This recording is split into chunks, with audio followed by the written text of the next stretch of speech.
It's a new year for ChampCar iRacing Series in 2025, but the same great prizes are on offer. Our season champion will have $2,000 of ChampCar Series credit to put themselves in a real racing seat in the coming year. There's plenty of other great prizes and great reasons to show up and participate as well. And this is the official iRacing series of the ChampCar Endurance Series. We blend the iRaces, the real-world races. Everyone gets to sharpen their skills, bump shoulders with some people you might share the real racing track with, and of course, perhaps win some of those great prizes. To kick us all off, round one is from Indianapolis Motor Speedway. We have a new calendar and new formats for this year. It begins with the Mazda MX-5 Global Cup car here on the road course at Indianapolis Motor Speedway.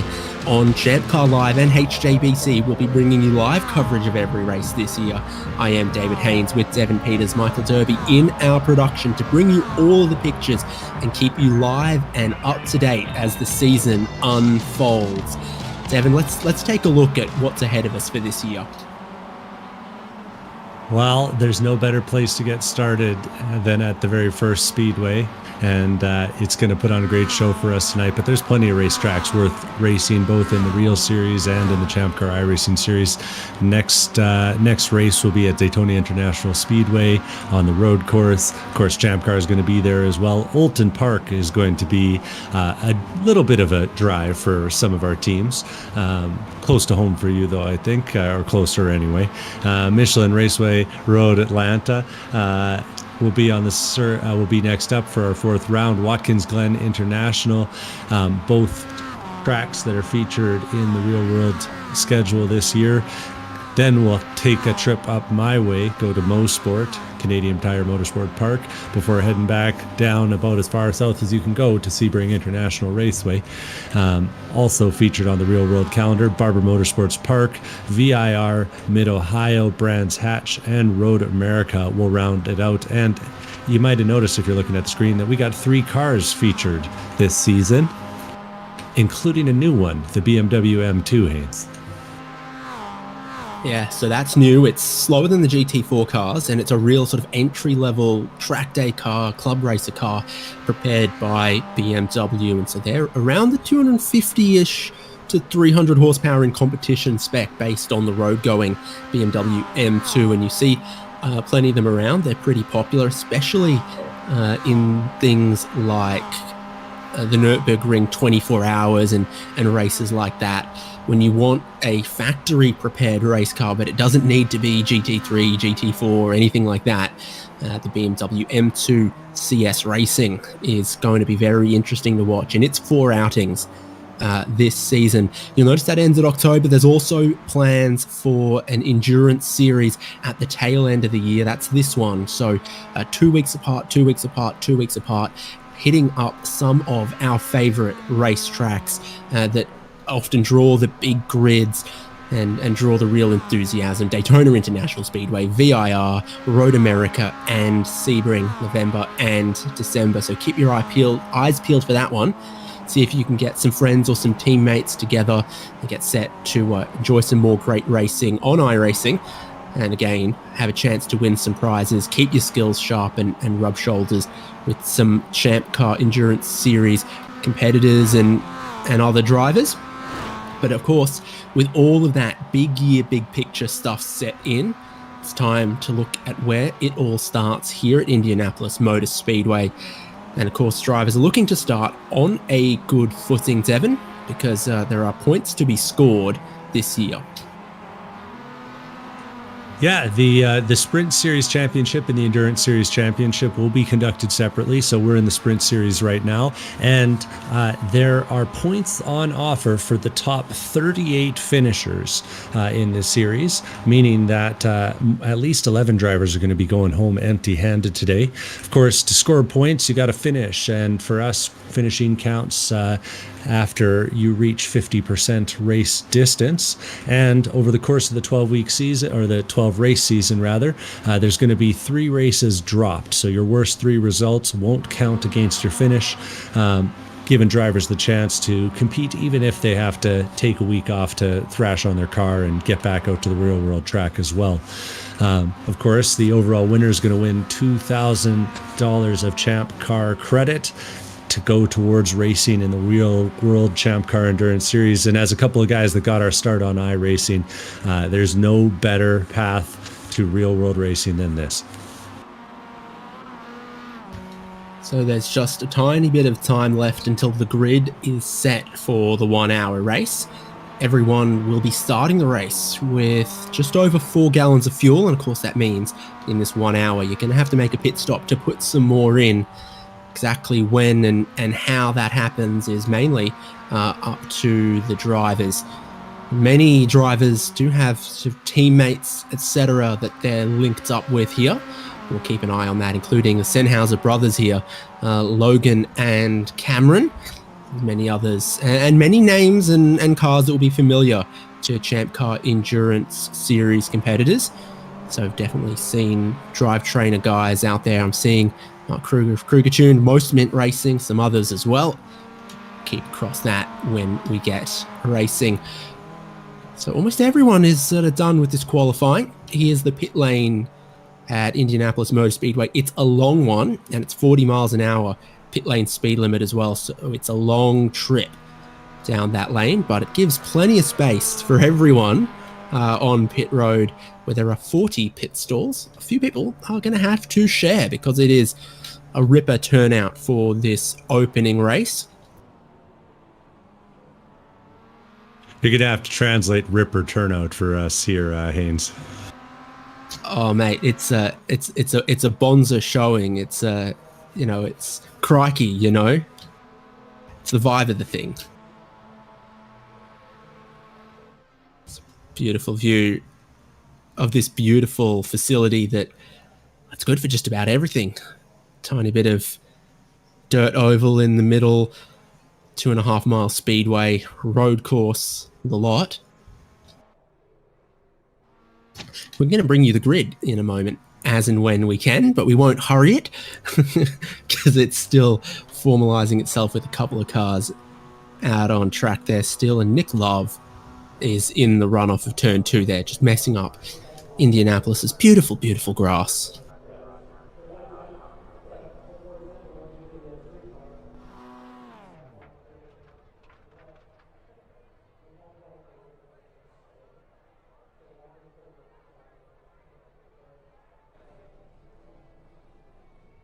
No one out on track, 15 seconds till we change over to go racing. Will be a 1 hour race once again, and starting on the front row is going to be Michael Polasek with Gareth Nyland, Ryan Pucktel and Michael Chase on the next row, then Lincoln Fox and Paul Darling, Jared Collins and Kyle Robertson, JD Daniel and Tim Wire of Team Salins there in 10th place, helmet matching it beautifully too. That's our top 10 of 50 cars. Ian Giebler is going to start from 11th, another sort of vaguely Salins associated driver there. Jordan Butler in 12th from level 1 racing, I think. Jordan Probst, Mark Kruger, Ryan Carwile, James O'Brien, Josh Lucas, Aaron Brown, Bowie Suin, and Gene Sirota as the top 20 from a very close qualifying. Colin Lounsbury, Nick Love, TJ Yankee, Sean Roberts, Logan Sennhauser, Alex Patterson, Cameron Sennhauser, Andy Kosick, Christopher Reagan, and Orlando Harrell is 30th.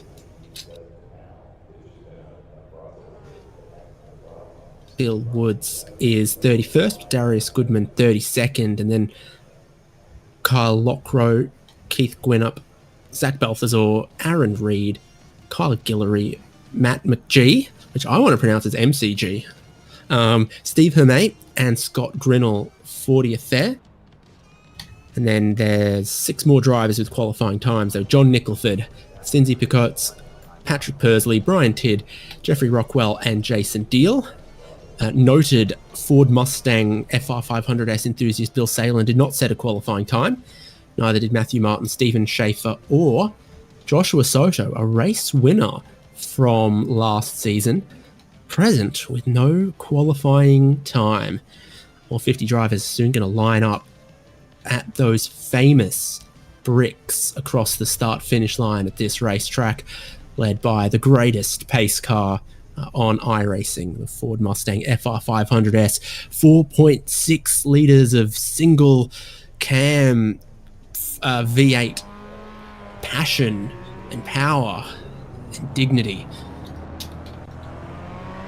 So in one formation's lap time, we're going to see the green flag wave at the start of this race at those yard of bricks, and it'll be Michael Polisek and Gareth Nyland on the front row.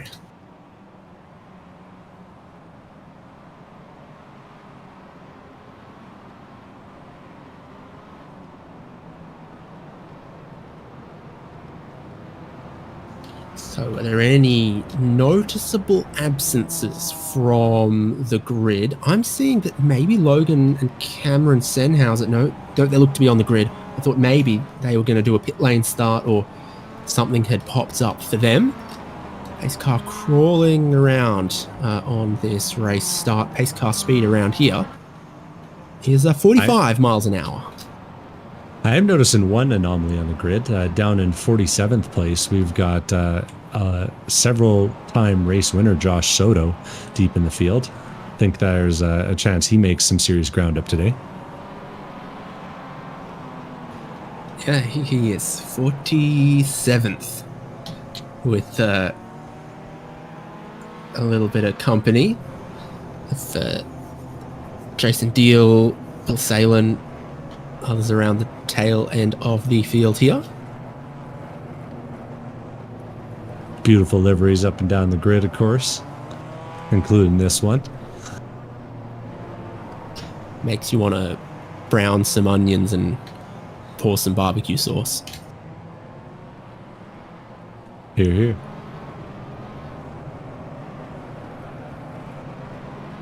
Well, it's some anticipation for us, but some anticipation for all present as well as we look towards a full season of racing ahead of us.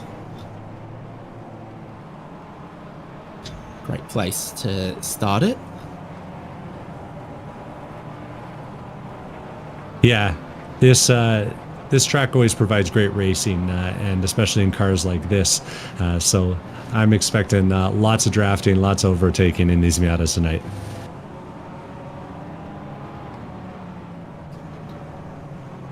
Got a bit of a wind blowing from the north. Got some cloud coming over. Relatively cool conditions. So hopefully on this formation lap, everyone gets confident with their tyre temperatures, etc. And at 45 miles an hour, the pace car takes to pit entry. It's Michael Polisek from New Jersey on the pole. Gareth Nyland from New England on his outside. It's a very northeast front row.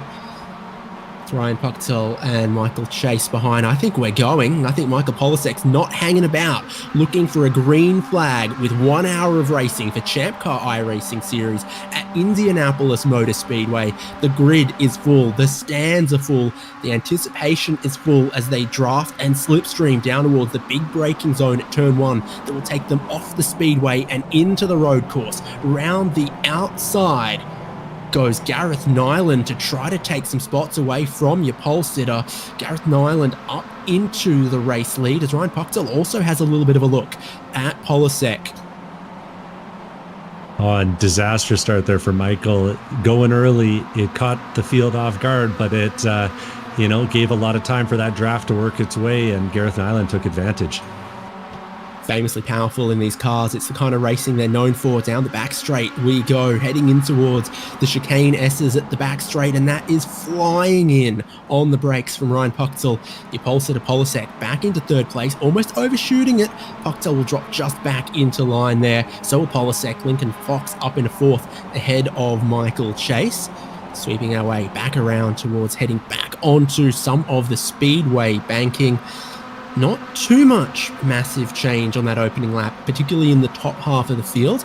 I think everyone knows that if you can settle into your rhythm, if you can manage your fuel consumption and if you can keep your tires underneath you, your pace in the back half of the race will probably be more important. This first half might be dominated by just the slipstream pack racing. You just want to have your ticket in the lottery. Absolutely, and you and I have plenty of experience watching these Mazdas roll around a wide variety of tracks, and lately it seemed like the tire management's been more and more of a thing. Getting these tires overheated can really, really slow you down, but it's a long, winding snake, and on this first lap, it's been really clean throughout the field. Just a couple of drivers having mild spins towards the back. Such a long front straight, so much speed that you carry out of the final corner onto the front straight that we're seeing speeds over 120 miles an hour into the braking zone at turn 1 for these cars, and it's the drivers that are second, third, fourth in the train that are getting that advantage. Ryan Puchtel and Michael Polasek were right back with Gareth Nyland. There's no breaking away in the lead. And then on this modern configuration of the road course, you don't take that infield hairpin, you leap over the curbs flat out, full throttle, and carry even more speed onto this back straight here as well. Very difficult around this racetrack for a leader to get away without mistakes being made from those behind. And that's what we're seeing at the moment. An unbroken train first through to 16th. And then Nick Love being one of the drivers from Love Racing to make some gains. He's in 17th here, having gained 5 spots, leading Aaron Brown, Jin Sirota, Colin Lounsbury and Sean Roberts. Plenty of drivers have come back to the ChampCar iRacing series in 2025 that weren't exactly mainstays of last season, but we've seen them around before, and they're back. Yeah, on lap 1, there were a couple drivers that found the wrong side of that curb in the middle of the turn 5 there, and I guess found the slowdown penalty that lurks behind it. So we saw a little break in the field between the top 15 and the next 15, but you couldn't ask for better racing so far. Joshua Soto watch. He's from 47th on the grid to 36th in 2 laps. And maybe make that a couple of others, as that looks like he's going to try to go past Orlando Herrell. Got Steve Hermé behind. So this is a bunch of drivers here that have done ChampCar iRacing series before as well. So Orlando will know exactly how quick Joshua Soto can be. He puts his white car just in behind. New colours for Joshua Soto. We've got to get accustomed to this orange and white. It's a good look, I got to say. I appreciate it. Makes me want to eat Stroop waffles and subscribe to Ziggo Sport. So, yeah, interesting new livery for him. Used to seeing him in sort of black and white or black, white and red in previous years. Now he's got ahead of Herrell. He's going to try to hook onto this train of next cars and continue to sort of swim upstream like a salmon ready to spawn here. So that's what Joshua Soto's got ahead of him. Many cars still ahead of him in the 30th-ish position for him. Further up the road, this is the race lead. Nyland being pushed by Puchtel a little bit. And it remains an unbroken train for the leader. That's how these cars work. Yeah, and interesting to see Puchtel finding his way past Polasek there. So Polasek, after the qualifying effort, the only car to find his way down into the 39s, has decided to drop back a little bit in this early phase of the race. Of course, we'll have a pit stop out here today, and so saving a little bit of fuel might be the name of the game by the end of this thing. Puchtel is not going to waste any time, though. He's going to the front. Yep, he gets his nose in front. I think Gareth Nyland kind of just lets him have that one a little bit. And Ryan Puchtel goes to the lead of the race. Kyle Robertson picks up the fastest lap of the race. And where is he?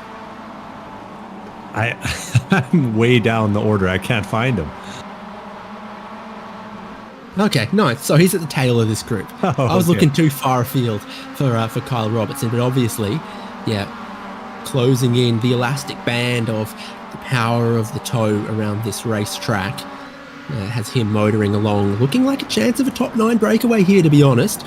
Ian Giebler and Tim Wire are well familiar with each other in 10th and 11th, though, so some teamwork could make the dream work between these guys. And Jordan Probst, Ryan Carwile, James O'Brien, the drivers in behind them as well. Now, I think there's a couple teammates. I think Probst and O'Brien have got the same pattern on the hood. I'm not sure if they're teammates or not. Definitely Probst, Lucas, and one of the other drivers that we were talking about earlier, whose name suddenly escapes me now that it's important to get it right. Yeah, they're racing with Private Label on the hood of the car. And I'll let you know once I figure out some public information about the Private Label. I think I've lumped James O'Brien in with some other people. Unfortunately, I think I've made that mistake. About another lap complete here now. This modern configuration of the road course, you cut out the infield hairpin, it's fast on the front straight, it's faster on the back straight. You really do click off the laps quickly. We saw it's barely over 2 miles, this road course. So they're getting around lap times of 1:40 and 1:40.379 if you're Jordan Probst. So he's in that second group. If he's quick, Giebler and Wire work together. Not a foregone conclusion that they make this top 9 pay if they begin to trip over themselves somewhat. Well, Giebler's a race winner in this series. He's got at least one in the past. So my question to you then, does he have a race win in a rear-wheel drive car? Giebler was one of the drivers disappointed to see no front-wheel drive cars on the schedule this season. He says, "Give me a would be hard pressed to say." He says, "Give me a Volkswagen Jetta or a TCR or a Renault Clio Cup car or something, a Kia Optima maybe." Unfortunately, he's not got a majority opinion there, but he was very strong in those types of cars. Not that he's looking weak here. Jordan Probst goes ahead of Tim Wire. I think Wire either picked up a slowdown, had a little problem or something. He's going to go side by side with Probst. Another one of those places where you kind of get tempted to bounce over the curb, but this isn't a car that's great at doing that. Giebler's a guy with plenty of sim racing experience. Says his real-life autocross Miata is about half the price of his current sim rig. So I think he's pretty invested in it, front-wheel drive or rear-wheel drive these days. They're too wide. Yeah, Tim Wire is going backwards. Probst has gone by. Now Ryan Carwile's looking down the inside of him into turn 1 and gets ahead. If I knew my American sports, I'd know what cheer to give him making that move, but no idea, other than maybe he wants to enter Sandman. As the resident Canadian, I'm also out of luck, but our producer is shouting things about hooky, so I don't know. Let's go. Fantastic. So Joshua Soto watch is now plus 20 positions into 27th on the tail of this train. Got Bill Woods that he's now side by side with. He's helped by Joshua Lucas pulling out of the toe in front. It's a double draft to be had into this sharp braking zone with the tight version of the chicane, and that looks like Soto will just squeak ahead of Bill Woods to be plus 21 positions in this race and join the train behind Lucas, Cameron Senhauser, Alex Patterson, etc. Bit of a train going on here, and yes, you can tell Joshua Soto probably deserved to qualify inside of the top 5. Maybe he had some other arrangements and he was a little bit late. Yeah, he joined the session about 2 minutes before the green flag dropped, so didn't see him quite get around for a lap. Oh no, now there's contact for him in the penultimate corner. He's facing sideways, not backwards. Just waiting for a clear spot to get back going again. And that's a hard break for him. We'll see it here. He churns in and makes it almost work, but gets a lot of curb, and on the way back, the Vortex of Doom catches another one. Yeah, so a bit wide, a bit slow for Joshua Soto, and Alex Patterson thinks he'll get back down the inside. Gets Joshua Soto in the rear quarter panel, and Joshua Soto's stocks were down low. They came up. They've come back down, unfortunately, for Joshua Soto. Up front, all the way at the top of that figurative stock market, is Ryan Puchtel with Gareth Nyland, Michael Polasek. But look at these other drivers that haven't been part of this battle for the lead, battle for the win, but have always been part of the train Lincoln Fox, Michael Chase, Paul Darling and Jared Collins racing exactly where they started. I don't think there's been much movement from them. JD Daniel and Kyle Robertson on the train as well. The way that this racing often plays out, that's not a bad place to be. It doesn't matter whether you're in the first class carriage or the coach class standing room carriage. If you're on the train that's out front, you're in a good place. I stretched that metaphor a bit too far, but I think everyone gets the idea. Yeah. Big train enthusiasts here, they're on the same page. Jordan, though, is making his claim to the front end of the second train and trying his hardest to get on the back of Kyle Robertson, but there's almost 4 seconds gap between this first train and the second one. We'll have to see if he can do it. It'll be an impressive drive if he manages to close that up.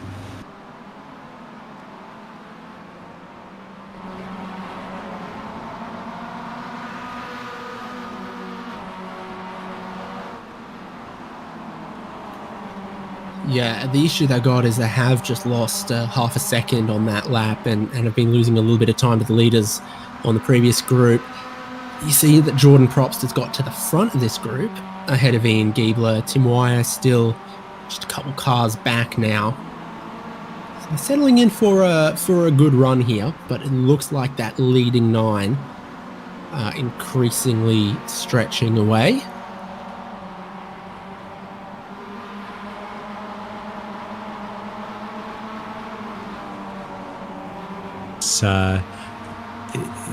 It's tricky. I mean, Puckdale's putting down quite a pace. What are we going to see here, Haynes?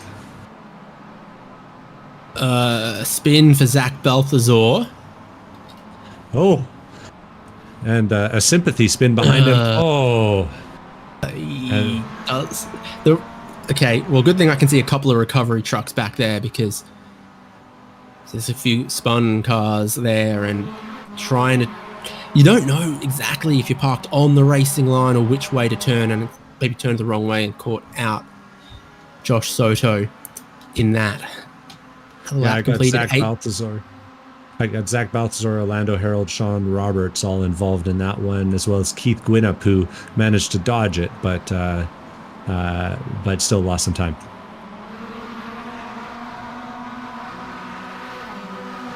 It's Jared Collins here in the proper British police MX-5. I saw a picture. It was Victorian Highway Patrol in Australia had a NB Mazda MX-5 in 1996. 2 police officers in it. Look way too big for 2 of them to fit in that car. But there's heritage to that. It looks like when I sit in a Mazda Miata, unfortunately.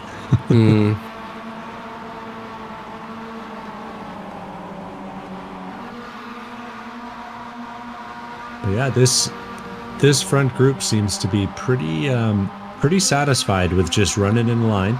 We're not seeing a whole lot of overtaking at this phase of the race, and guys are giving each other space, running clean.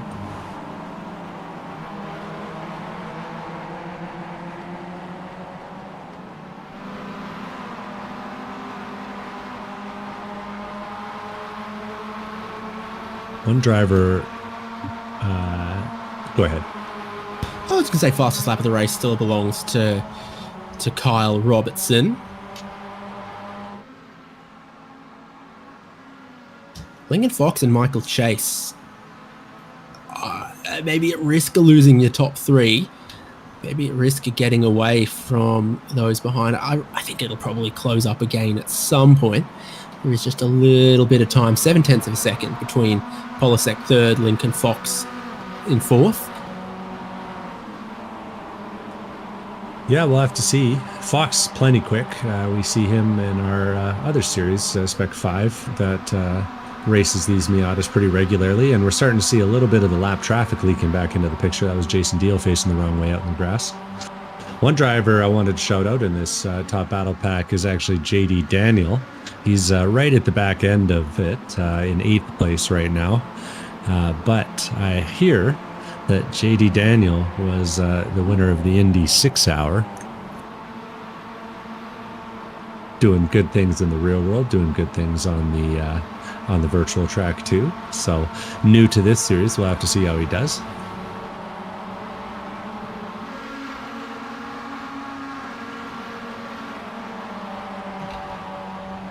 Yeah, starting to see this top group spread a little bit, if I'm honest with you. It was sort of first to ninth, it was kind of 2 seconds. Now it's almost 4 seconds. There's a few more car length gaps in between.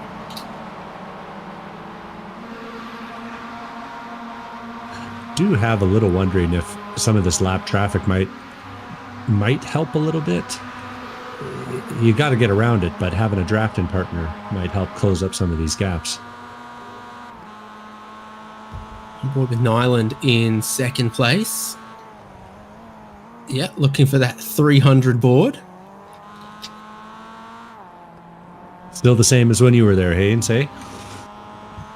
Yeah, I think I was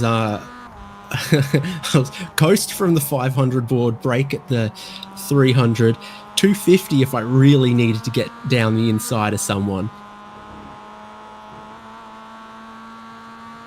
Yeah. Feels good to have the best handling car going into that corner.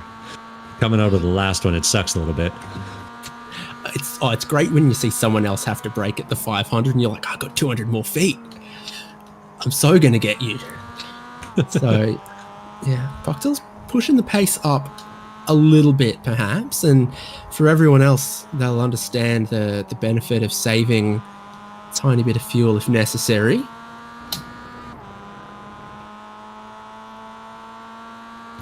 Eyes on some of that traffic, perhaps. What you don't want is to be a big clump of cars that are that you catch that are going to go a lap down. If it's sort of one here, one there, we've talked about how powerful the tow is, the high average speeds here. You know, if you don't get him on the front straight, you'll get him on the back straight. And then if you don't get him on the back straight, wait 3 corners and you're on the front straight again. So... yeah, always a good opportunity for a run out here. Bill Salen giving Ryan Pucktel a bit of a draft off the frontier.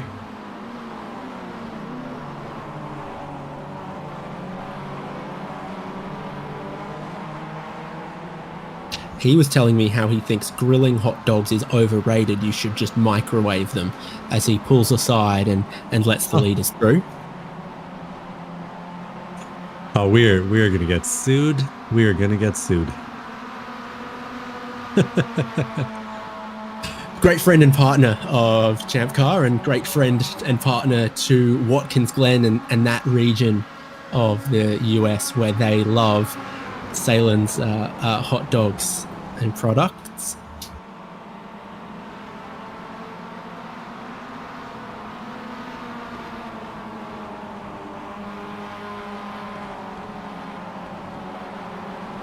I'm getting a good look at the side of Gareth Nyland's car, running that Cannonball livery. Love that.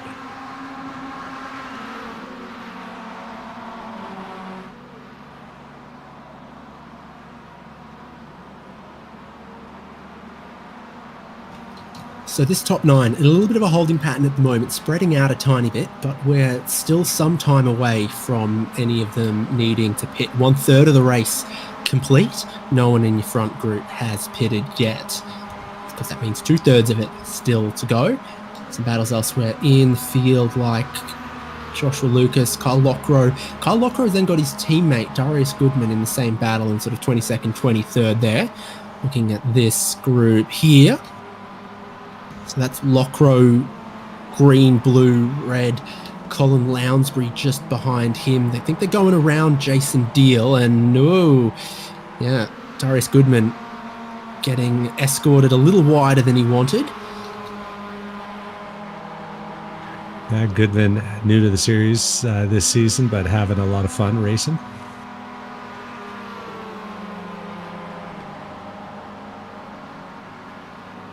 Big NASCAR fan, so probably enjoying his experience here on the track.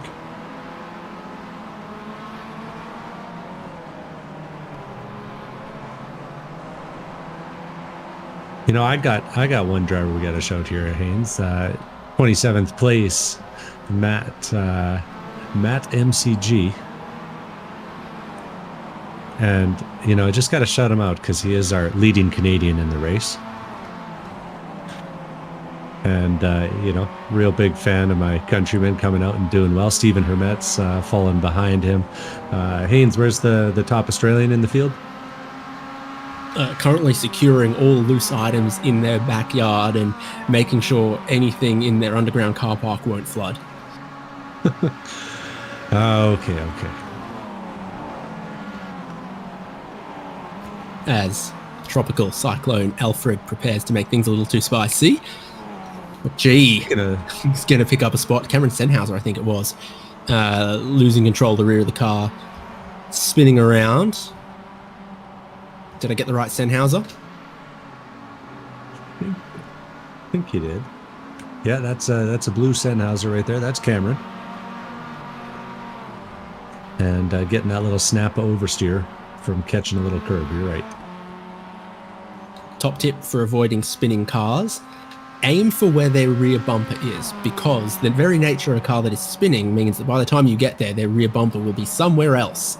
If you aim for where they are now, then maybe they won't be there. If you aim for somewhere that they're not, maybe they will be there. Speaking of where people were and aren't now, our top three are starting to break away. Lincoln Fox is kind of doing everything he can, but a little bit of lap traffic going into turn number one has created about a 1 second gap, and this could be a moment here where Michael Plasek, Gareth Nyland, and Ryan Pucktel are able to pull away.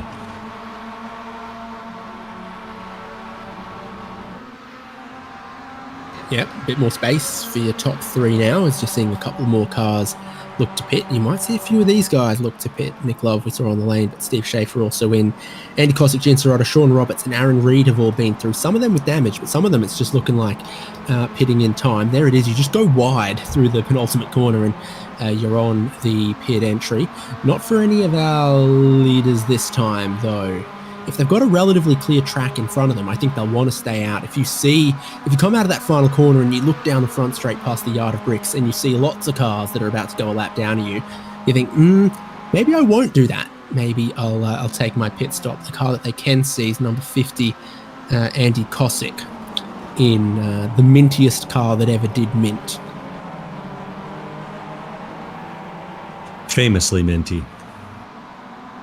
Famously, B-class race winners here in 2019.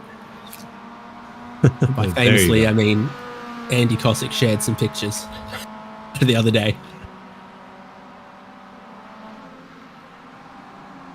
Of course, the Most Mint Racing Saturn had a pretty chunky rear wing on it. These cars do not, and that's where we're seeing all of the movement from the rear of the cars. The first driving sim that figures out how to model, bolting weird stuff onto the back of your Saturn, it's going to be a real winner. It's Tim Wire and Ian Giebler look like they've pitted together. Something we hypothesized was possible. Good buddies and teammates, those two. Everyone needs a good buddy, but Tim Wire looks like he's getting 4 new tyres. He's somewhat delayed compared to Ian Giebler in terms of getting out of there.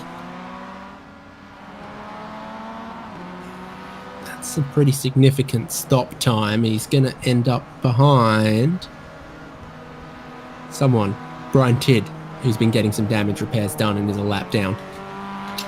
They might all be a lap down soon. Ryan Pucktel's doesn't know where down the front straight.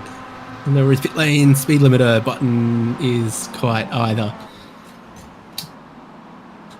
Yeah, you don't have those on the average Champ car, but these ND Miatas are pretty sophisticated these days. Sequential gearboxes. Just set your first gear rev limiter to 25 miles an hour.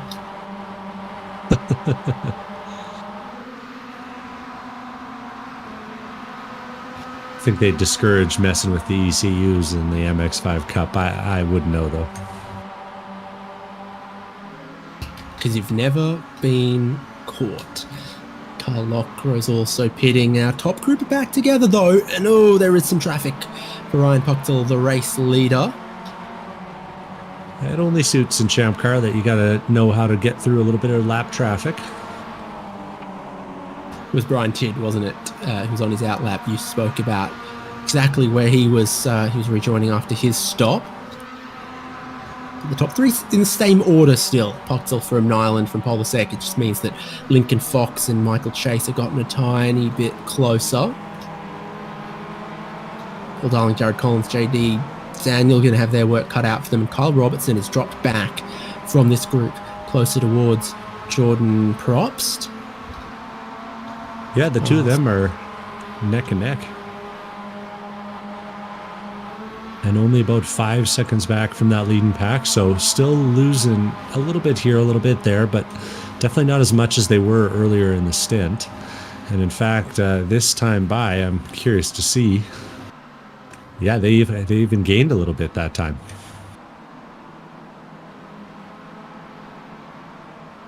Yeah, there was definitely a bit of a checkup from the leading pack through the back chicane and maybe in a couple of other little places as well. And something that stalls your momentum is hard to come back from, so it costs you a bit of lap time in these cars. There's really only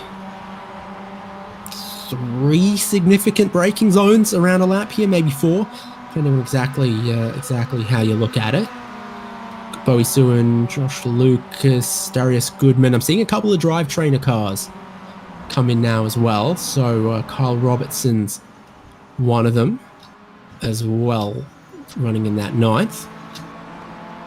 A 1 hour race, not a bad strategy to split it down the middle. Our leaders are glued together in this lead battle pack, so I think it's going to be who blinks first type of thing and who saved the most fuel. Yeah, they're looking like pretty long pit stop times, aren't they? I'm seeing stationary time in the box exceeding 30 seconds, which that must be the guy's got to go reach for another fuel jug type territory. You're going to see Gareth Nyland split off from the leaders. Puchtel and Polasek carry on. Gareth Nyland in. Now, he was in that sort of second and third position, in second position most of the place, so may have saved a little bit of fuel, definitely probably more than Puchtel did. So he's rolling down pit lane looking for his crew. Of course, if you qualified inside of the top 10, your crew are going to be all the way down towards pit out. It's a lot of rolling at the speed limit and then looking for where your people are at. Yeah, the only good news is that it's not going to be 110 degrees Fahrenheit while you're walking down there. Currently 69 degrees in the simulator and 72 on the track. That's much nicer. Significantly nicer. And these cars are a little bit more open top than the ones you and I may be used to. Yeah. Puchtel's going to look down the inside of Andy Kosick here to try to put a bit of gap. Using the traffic, try to put a bit of gap between himself and the rest of the drivers. So this could be the advantage for Ryan Puchtel to really break away. If this becomes his in-lap and there's a tiny bit of traffic between him and the rest, Polasek's not going to let it go too easily. And here is Nyland's stop done. 34 seconds, the stationary time. About what we're seeing from everyone as we cross the halfway point. 30 minutes of racing done, 30 minutes of racing to go in the first race of ChampCar iRacing Series for 2025. The strategy is only just beginning to unwind though, Devin Peters. Yeah, Puchtel hitting the lane this time and Lincoln Fox right behind. The two of them racing down to the cones and even Lincoln Fox cutting the corner a little bit. We got Paul Darling and Jared Collins from that lead group, as well as that looks like JD Daniel is out of ninth place. Daniel, singular.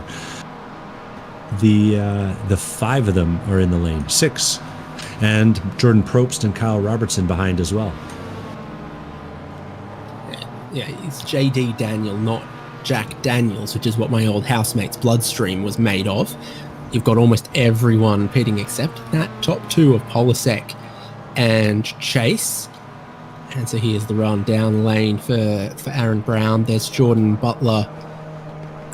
The level 1 racing guys unfortunately lost one of their drivers to cancer recently. It was John Wilding, who I had met at Sebring. So for them, That's very tough, and our thoughts are, of course, with them and the racing community that knew him.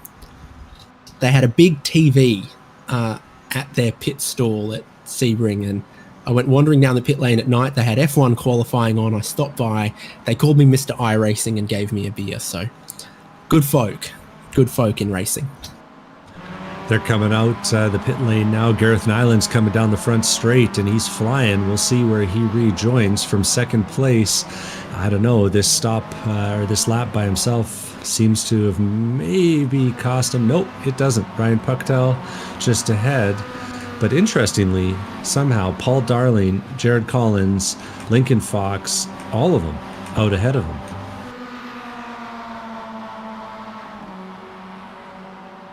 So big shakeup at the top after the stops. I'm seeing a lot of 28-second stops, and I'm seeing a lot of 33-second stops, and I'm thinking this is a, gee, do I need that last half a gallon or not type situation. The two Michaels on the lane, Polasek and Chase. Naturally, Chase following Polasek. Of course. Chasing's one thing, passing is another.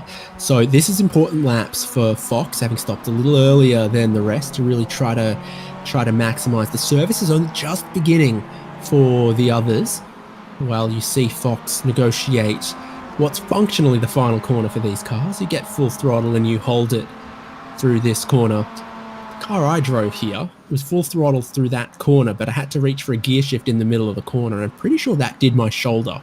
Was just fully loaded lateral G's on the car, reaching across for the gear shift every lap for 4 hours. Lincoln Fox isn't going to let something like gear shift slow him down, though. He's coming into the first turn with a little bit of momentum, but despite a fast out lap, he's going to be a few seconds back of Michael Polasek. Oh, drama's back in the turn 1-2 chicane for Lincoln Fox, who's around in the runoff of turn 3. Just as we looked at the lead Michael Polasek had on the rejoin here, a lot of curb through 1, through 2. The rear begins stepping out, and off you go. Just too eager. Perhaps some new left side tyres going on there as well or something for Lincoln Fox. The balance not what was expected. Collins and Darling around the outside of a tiny bit more traffic here as well. It's all good news for Michael Polasek as he has a 5-second lead over Michael Chase. This is 3rd and 4th there with Jared Collins and Paul Darling, and some really quick drivers in 5th, 6th, 7th with JD Daniel, Gareth Nyland and Ryan Pucktel. They were almost 10 seconds behind the race leader, Michael Polasek, who has been watching and waiting for the first half hour of the race. Now he's struck. Yeah, running in a few car lengths back seems to have served him, saving a little bit of fuel in that early stint, maybe saving a couple of tenths a second. Oh, Patrick Pursley's really close there with Paul Darling as he comes by. But yeah, it really seems to have worked out for Michael Polasek at the front end of the field. And we'll see if he's able to hold that gap to the end. But the qualifying pace would say he's got it. Let's see if he's got it for another 20 minutes. It's Pucktel and Nyland side by side back there as well. So Pucktel gets ahead of Nyland. Ooh, and they just get around. It's not easy right now. There's Mark Kruger. 1 lap down to these guys. Yeah, there's lap traffic battling with each other and not wanting to leave a lot of room. And it's always tough when you come up on someone else's battle. Pucktel making relatively short work of it, though, and creating a hole for Gareth Nyland behind. Paul Darling with the inside line on Jared Collins. And there's Pucktel and Nyland working their way through into these S's.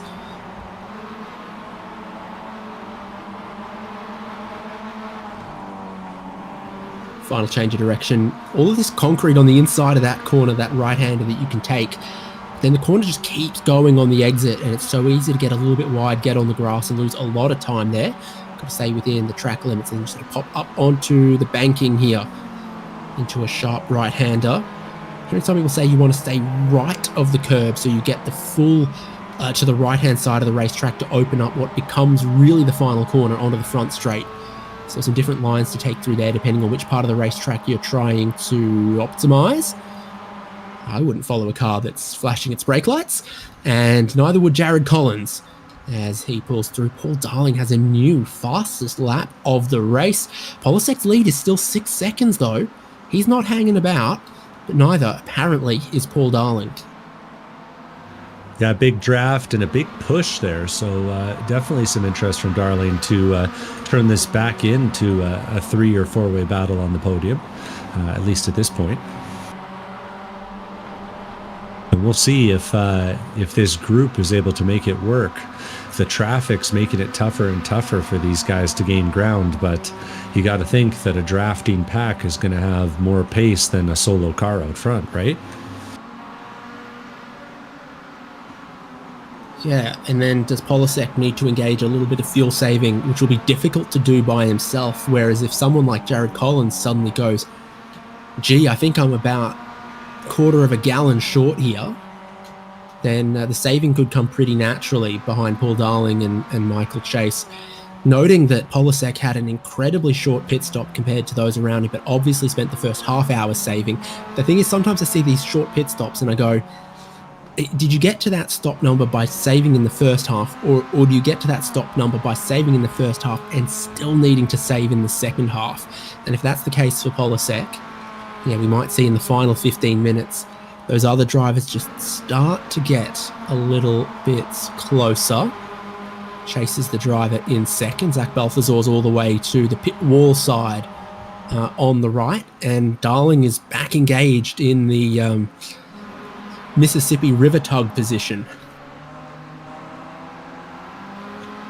Paul Darling knows how to give a push, that's for sure.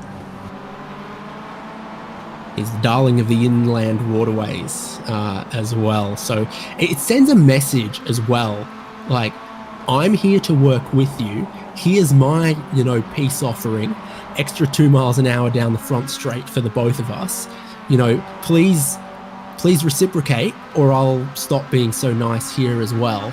So it's the first step of the negotiations. It's to say, I'm willing to help. Are you willing to play this game with me? Mm-hmm.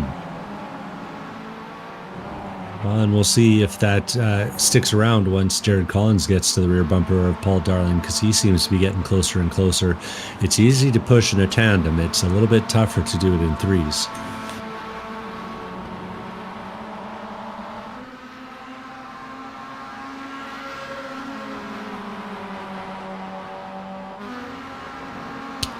So let's sort of work our way through, I think, shall we? So we've talked about the leader and then the next three.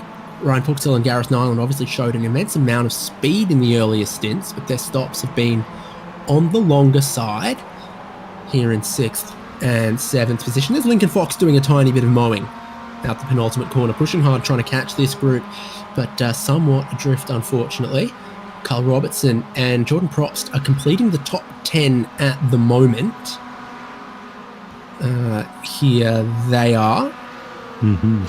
And still about 2 seconds behind Lincoln Fox, or 4 seconds behind Lincoln Fox. Ryan Carwile just behind 11th. Again, probably keeping a close eye on what's happening with Robertson and Probst ahead, hoping to catch them and pick up some of that very, very valuable slipstream to be found here at Indianapolis on the road course. Then James O'Brien, Ian Giebler. O'Brien been one of the big gainers, +4 in this race. Works his way through the traffic. That's harder for Ian Giebler to do. And that's a bummer, but coming up on some lap traffic, and I think Jeffrey running a little bit wider of an entry than Giebler was expecting. And here's Jordan Butler and Aaron Brown. Not much to separate them. Yeah, Aaron Brown's got a nice looking M&M livery there. Makes me want to eat Maltesers. So what else? Who's next down the order? Nick Love here, 16th. Bowie Suin just behind him, you see in one of the drive trainer cars. Then, back here, Andy Cosick, Tim Wire, who had that long stop, but probably pretty quick right now. Yeah, looking like it on the timing screens. Joshua Lucas just behind there in black and yellow as well. So Wire and Lucas, I think, are a bit faster than their positions show. In behind Andy Cosick here as well. Now, Wire in particular, 39-second stop. Well, we saw what looked like 4 tires going on for him as well. So that's going to be lengthy on a car like this. Next through the field, Logan Senhauser, I think, is ahead of his brother at this point. 21st for Logan.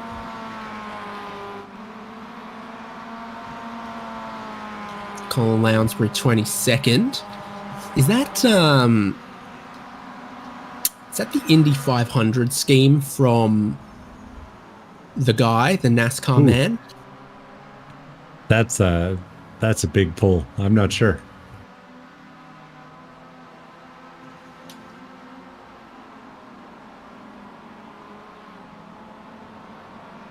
Kyle Larson. I think it's definitely a Hendrik Kyle Larson thing, whatever it is. Let's keep rolling down through the field of who's running at this stage as well. It's Bill Woods just behind in 23rd, Kyle Lockrow 24th. Big change here, Haynes. John Sirota leading the Canadians in 25th. And I say good for Gene with Sean Roberts in 26th, just ahead of Matt MCG and Keith Gwinnett. So that's 3 in a line. Bit of space goes then to Darius Goodman, ahead of Aaron Reed and Orlando Herrell. Very colourful from Reed, but a bit wide from Reed. So Herrell will look to get ahead and will do so. TJ Yankee in 32nd. Steve Hermes, your next Canadian, there in 33. And then is this a string of Canadians with Nicholford 34th? Yeah, they're a little gang forming up. Very polite gang.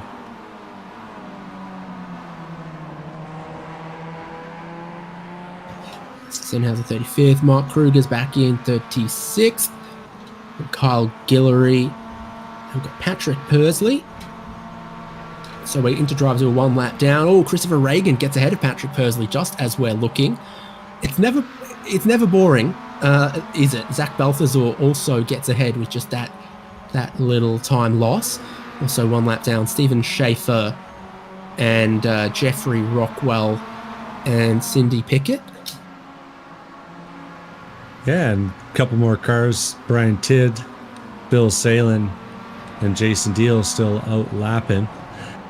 It really goes to show, though, it doesn't matter where you start and where you finish in the ChampCar iRacing series. There's always someone to race with. And one of the fun things about the series is that there's always a prize available, right? As not only do we have the first place $2,000 Champ Buck prize going to the season-long winner of the points, we also have 3 mini-season draws. And so if you come out and participate in rounds 1 to 4, rounds 5 to 8, and rounds 9 to 12, and you finish at least 50% of the laps in each of those races, you're going to get entered into a draw to win 250 Champ Bucks just for coming out and hanging out with your buddies and driving a virtual race car. There's no better deal, Haynes, I gotta say. Devin, with 11 more races and then an endurance season to come, is it too late for me to join the ChampCar iRacing series in 2025? Not at all, David Haynes. There are 3 drop weeks in the points season. So even if you missed the first round this week, if you're looking at this thinking it's a good time, thinking, hey, I could be like Paul Darling overtaking Michael Chase on the last lap, well, you could. And you could still be in the points championship, even if you start next week or the week after that or the week after that. And of course, like we were just saying, there's always draws going on. And if you're more of an endurance racer guy and you want to put together a team, well, we've got endurance season after that. And there'll be a prize for each race winner and a prize for the points champion there too. I want Andy Cosick to run the endurance season with these kids. Let's peer pressure. I don't think we need to peer pressure Andy into that. I think we need to peer pressure his kids into participating in that one. Tiny bit more traffic still going on for the pursuing pack. Michael Polasek 6 seconds up the road from Paul Darling as he flies over the curb. Jared Collins flies over the curb. Michael Chase flies through the curb, and JD Daniel, I think, is just part of this as well, trying to make sure he doesn't lose time amongst these cars. Cameron Senhauser being one of them. I can see Puchtel and Fox just back there as well, with Gareth Nyland too. Fox looking down the inside of both Nyland and Puchtel, and maybe just going to lean on Puchtel a little bit. Does get ahead of Gareth Nyland. It's looking for Puchtel to yield, and Lincoln Fox gets ahead as there is a Salen's car smoking its hot dogs at the end of the back straight just back there. Any advertising's good advertising. We'll see it here. Gets deep in on the brakes, turns it in, and it's just a little dirty on the outside of the track there. But, 5-second rule, I'd pick that one up. Yep. Yeah, big believer in 5 seconds. So I'm seeing 7 laps to go as the predicted laps remaining with the amount of time that we've got where your race leader Michael Polasek is and the pace that they're doing. Still lapping very quickly in sort of 1 minute 40s, 1 minute 41s, basically near exactly equal between Polasek and Darling on the last lap. So Darling's going to need some help, or he's going to need Polasek's low fuel light to come on early to ignite some hope. Yeah, there was a good bit of pushing going on between Chase and Darling there for a bit, but Darling got tired, it seemed like, and just dropped out or jumped out on the straightaway, perhaps realizing it was time to stop collaborating and start racing because that gap just wasn't going down. Either way, we've got a battle between 2nd and 5th and one to watch for the rest of the podium, and we'll see. We'll keep an eye on Michael Polasek at the front too, because it can be a little bit tricky with a lot of the traffic out here. Nyland and Puchtel leaning on each other a little bit through these S's as well. No one wants to yield, but it looks like it's going to come out in Puchtel's favour here for 7th place. Lincoln Fox has gotten past and cleared out beyond these two guys. So there was a time that Puchtel and Nyland were battling for the lead. They are battling for 7th, and quite ferociously as well. Lincoln Fox is the driver up into 6th. Yeah, Lincoln has actually had some pretty dang good pace. At times, he's been the only guy on track faster than the leader. A real shame to see just that lapse on the exit of 2 that got him facing the wrong way. But I have a feeling we'll see more of Lincoln Fox this season. It's an interesting thing with starting with this car, though. As we've said, we moved to the BMW M2 and the Toyota GR86, and we see all of them some season. Is the form that you see today is not necessarily how it's going to look all season long. This is a particular model of car and style of racing that has its big fans and its specialists, and it is another thing to drive the other cars that we're going to see in this season. Fox gets plenty of that curb, but still 5 seconds behind the battle for the podium. Paul Darling is laying it all down. Jared Collins, Michael Chase, and JD Daniel might get some itchy feet in a second if there's not a bit of progress being made here. This car's advertising a podcast. What's the podcast? Ooh, I'm trying to see it. My peepers aren't that good.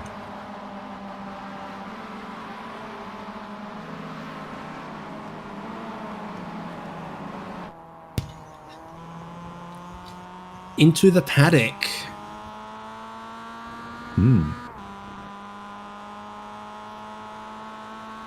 My favorite podcast is Inside ChampCar. One more season and a movie. Come on. And my favorite hot dogs are Salins. My favorite fire suppression is Lifeline. And I sure do love buying tires from TireRack.com. Here, here. One guy who might already be thinking about the shout outs to the sponsors is Michael Pulasic, but there's still a lot. A lot of time, just a few more laps left to go. But he's repping that G-Force Racing team pretty well. Impressive showing here today. Has felt in control. You know, races with Rockwell Autosport in the real world, and does pretty well in those Porsche Boxsters. And by the sounds of things, they might occasionally show up in the IMSA Michelin Pilot Challenge too, once in a while. So I'm not sure if it's him behind the wheel.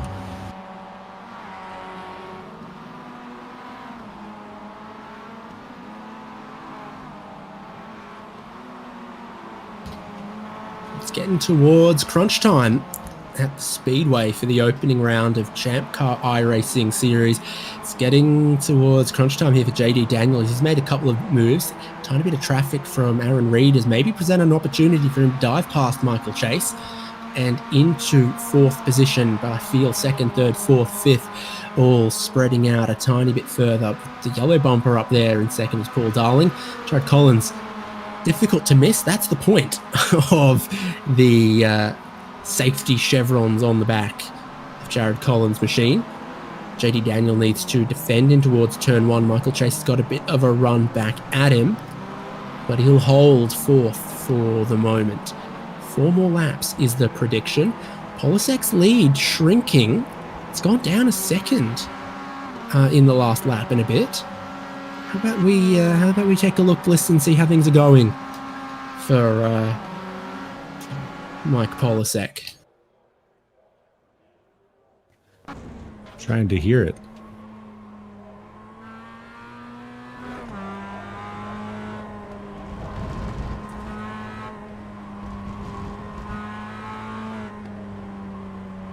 Well, it's smooth with the hands, which is important. The throttle pedal is soft, but it doesn't sound. We'll listen here. There's no lift there. So Lots of downshifts quickly to get some rotation into the car here as well. So that's what Polisek's up to. Yeah, I think definitely 3 more laps now with the 5 minutes remaining. Speed of the laps that we're doing. Battle for 4th and 5th getting a little spicy.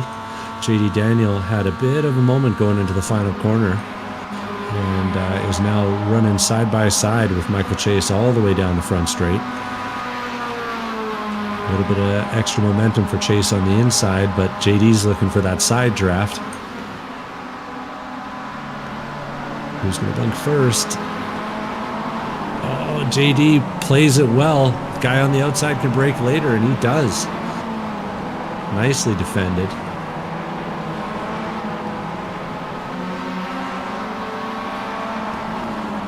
And these battles are starting to form up. We're battling for 4th and 5th, 7th and 8th, 9th, 10th, 11th. I think we'll have plenty of action here coming to the end. Plenty of action, no doubt. Here's Ryan Pucktel and Gareth Nyland. Fox losing a bit of time in the first part of this lap, maybe turn 2. Bit of a bogey corner. Nyland right at Pucktel's rear bumper and perhaps pushing as well. Yeah, giving it a little push. It's interesting. Maybe thinks that Lincoln Fox might be within reach. behind that, Jordan Probst with Kyle Robertson and Ryan Carwile. And they're pretty close here. Yeah, Carwile ranging up on this. Yeah, I was going to say, Robertson and Carwile pretty experienced in the series. Probst a little newer. But all three of them showing pretty good pace today. Exciting time for race leader Michael Polasek. 3 wide across the start-finish line, though. Ooh, it's not gone the way he was wanted. These guys are battling each other for position. With 2 laps to go for Michael Polasek. He was 3 wide, but had no slipstream and actually dropped behind in and amongst this battle. Now he's 3 wide again, looking to dive down the inside, looking to create a little bit of space for himself, but there's no momentum there with such a shallow entry. And will just go. The yield has caused a contact between those drivers. Oh, and Lounsbury manages to dodge it. Yankee hits the wall, loses a bumper. Oh, that's a bummer, but just in the nick of time does our race leader get through there. So Yankee has a bit of break there. Oh, and then comes across. He has got no momentum relative to the other cars, and if he was already slow, I think he could have stayed further left. Hard to say. Tried to do the right thing by the leader.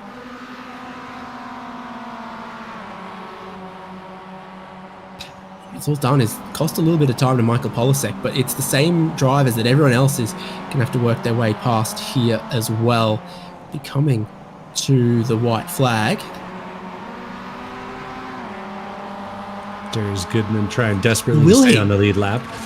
Or will he? Look at the time, 150. We're doing 1 minute 40 lap times.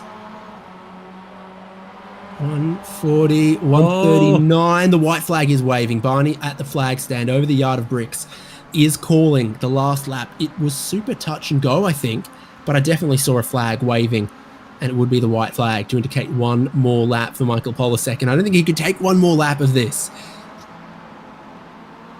Oh, a little bit of contact from a lapper. That's Darius Goodman facing the wrong way.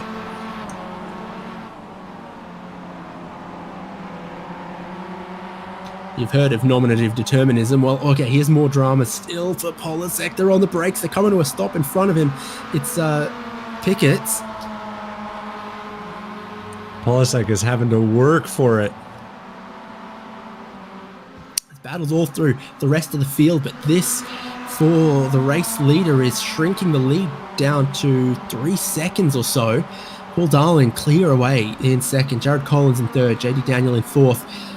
But Michael Chase and Lincoln Fox are going to battle it out on the final lap here as well. Looking to go over-under. That's a superb move from Fox to keep Chase under pressure. And I think that side of the road is the one that's come out successful through this change of direction. Too much marbles for Chase. Dives back down the inside on Fox, and they remain side by side on the final lap until Lincoln Fox seems to get just a little bit more drive. Polasek's lead now shrunk to just 3 seconds, but expecting the checkered flag at the yard of bricks to bring to a close the first round of ChampCar iRacing Series in 2025 with the pole position, with the most laps led, and with a race win. Michael Polasek is starting the year in style. Second place is going to go to Paul Darling, who crosses the line just ahead of Jared Collins, but it's 4th and 5th place we've been watching, and it's going to be that's Lincoln Fox getting Michael Chase at the line, Gareth Nyland, Ryan Puckdell, Jordan Probst, Kyle Robertson having to weave through some traffic at the end there, but gets it at the line on Ryan Carwile for 11th. James O'Brien exiting the final turn now. He's going to be just ahead of Ian Giebler as they drag race it to the line. A little bit too little too late though here from Giebler, and James is going to hold on to it. The next battle up, Jordan Butler and Aaron Brown are making their turn through the final corner. Butler was looking like he might have a line into that final bend, but didn't have enough at the end of it all. Bowie Suin and Tim Wire are battling it out. Wire on a bit of a recovery drive after that long pit stop. He's going to hold off Bowie Suin as they come to line for 16th and 17th place. Wire making the move on the last lap. Nick Love crossing the line in 18th. Andy Cossack 19th. Josh Lucas holding off Logan Senhauser for 20th. And then Bill Woods, Kyle Lockrow, Keith Gwinnett, and the Canadian, Matt McGee, finishing in 25th place, the last car on the lead lap.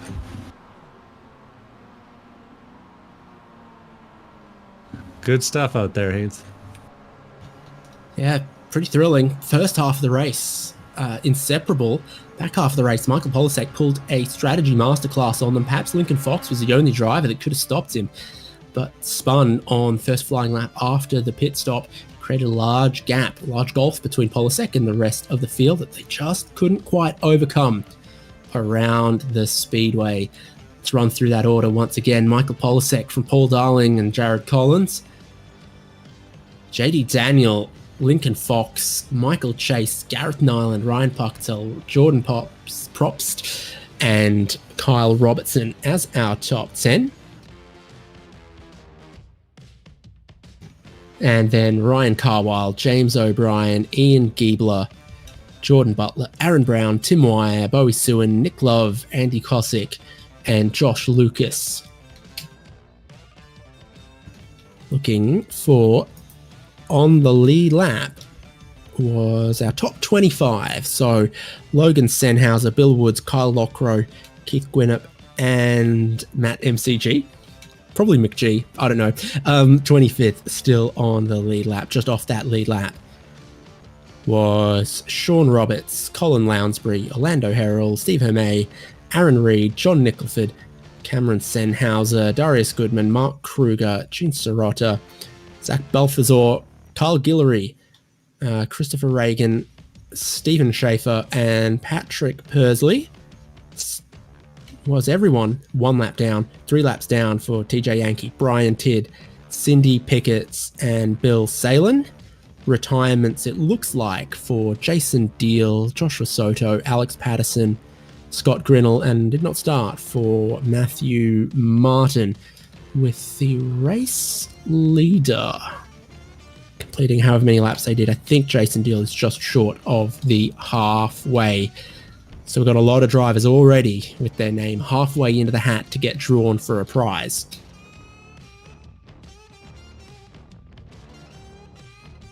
Yeah, and that's what it's all about here. Have a little bit of fun on a Wednesday, have a little bit of good racing, and have your shot at winning a prize to get yourself in the seat of a real race car.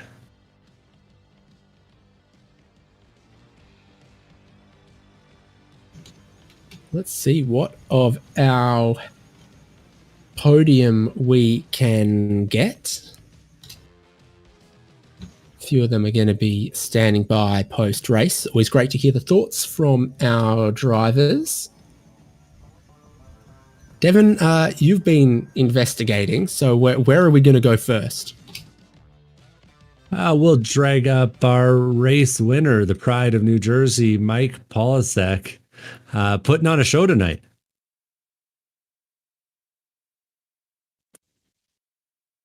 Yeah, this we got you, Michael. Yeah, can you hear me? Yeah, this race was it was very interesting. First part of the race, I was just trying to feel safe, just hang back and let the top two fight it out. I could tell that those guys just wanted past me, and I was more than happy to let Ryan and Gareth lead while I could just simply say fuel behind them. And after the pit stop, it was just a matter of hot lapping to the finish. I knew that if I could just make my fuel numbers, I would have a pretty healthy gap, and that's what happened.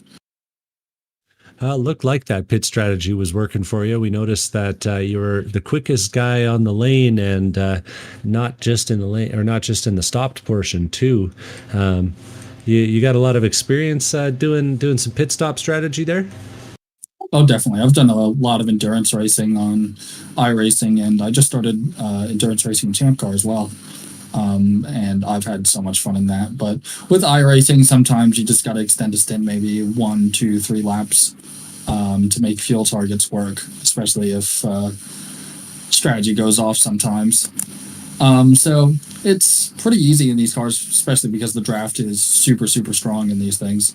So it's just a matter of hitting your marks and making sure to lift and coast for as long as possible. Well, it looked like a sure thing, but then in those last few laps, it got a little bit spicy for you as you were trying to deal with some of that lap traffic. Yeah, the lap traffic at the end got a little bit dicey. Fortunately, everybody was pretty respectful, and I was able to get around almost all of them without incident. But yeah, it was pretty difficult to get around some of them, but fortunately, we all made it work and got out unscathed. Well, a quality race and a quality result for you in your first race here. Got big plans for the season. You going to win a championship here? We calling it now? I hope so. We'll see how the rest of the season goes, but this definitely gives me a lot of optimism.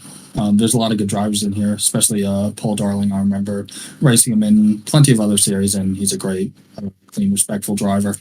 So hopefully he and I will get a chance to mix it up on track. Well, it was a pleasure to have you out, and thanks for putting on a good show. Anyone you need to shout out today? Oh, definitely. First of all, my friends and family that support me in all these races. Thank you to ChampCar. I recently did the Sebring New Year's Eve double event, and that was a lot of fun. So I hope to do some more ChampCar this year. And thank you to you guys at Huge Ass for the broadcast. It's been a lot of fun to race in the series, and I hope to race more. Pleasure. We look forward to seeing you out. Thank you very much. So also standing by from the podium, hopefully, we have third place Jared Collins. Do you copy? Yep, I hear you. Well, how's that one from your perspective? The difference in character between the first 30 minutes and the back 30 minutes of the race was pretty noticeable. Yeah, it was really intense. The first 30 minutes was all about fuel saving. Fortunately, I was at kind of the back of the line, and accordion's really hard, and everyone's, coasting a good 2 or 3 signs further back into every corner. And then after the pit stops, just an all-out blitz. And the draft lock on these cars are so huge that you gotta keep up with the faster guys. And I was hoping to stick on Paul Darling and kind of chase them and break the draft from the guys behind me, and I was able to do that. And then got some lap traffic, and JD was really hauling me down at the end. I didn't realize he got that close until we were going through the last corner. I was like, holy crap, he's right on me. And what's the year in racing and sim racing gonna look like for you? Hoping to do the full season of ChampCar. I really love this league. It's a blast. I really enjoy watching the broadcast you guys put on afterwards. We're building a new car, an Acura TSX. So we had been running an Integra previously. So hoping to get out maybe this summer, but realistically, we're looking at Road America as our first race this year. It'll be super exciting. And what about the rolling cast of cars that we're going to see in ChampCar iRacing series this year? No Integra to TSX happening, but we're going to go from Mazda MX-5 to BMW M2 to Toyota GR86 to keep it fresh. Yeah, I think it should be really fun. Obviously, the Mazdas, there's a lot of drafting and a lot of pack racing. The drafting so much. I'm really excited to see how the M2 does in this series. I think Daytona, obviously everyone's going to stay close together, but the other tracks, I don't think the draft is going to be important. I think the M2 has a lot more power, so people are going to spread out a little bit more. And then I really love the GR86. I just think it's a really fun all-around car. So I'm really excited about the plethora of cars you guys picked for this year. Jared, congrats. 50 drivers for this opening race. You get a podium, and points-wise, you get a head start on all of them, bar 2. Is there anyone you'd like to thank? Just my wife for letting me have the night to race and have a good time. Thank you guys too for putting on the series. It's a blast. I really look forward to it every race. So thank you guys as well. Awesome. See you in 2 weeks' time at Daytona, hopefully. Yep. See you guys there. Have a good one. With that, Devin, I say we don't have to wait too long for our next dose of ChampCar iRacing Series action. We saw the schedule 2 weeks' time, Daytona International Speedway. 2 weeks after that, Alton Park, and we'll have seen every car and we'll be well into the swing of the season. $2,000 of ChampCar Endurance Series credit on the line. I think we've heard from some of our podium getters that if they keep scoring podiums and they're the champion at the end of the year, exactly where they're going to put that prize. Oh yeah, and there's no place better to get your real affordable competitive racing in North America. I'm so happy to be doing this again with you, Haynes, and I'm looking forward to a great season. If you want to get on the grid with us here on iRacing, forum.champcar.org. At the top is the iRacing section, all of the information that you need there. And we look forward to seeing you again soon for ChampCar iRacing Series. I've been David Haynes with Devin Peters, Michael Derby on the production for us. What a ripping race with 50 cars on track at Indianapolis Motor Speedway to kick it off. We'll see you when the speed returns at Daytona.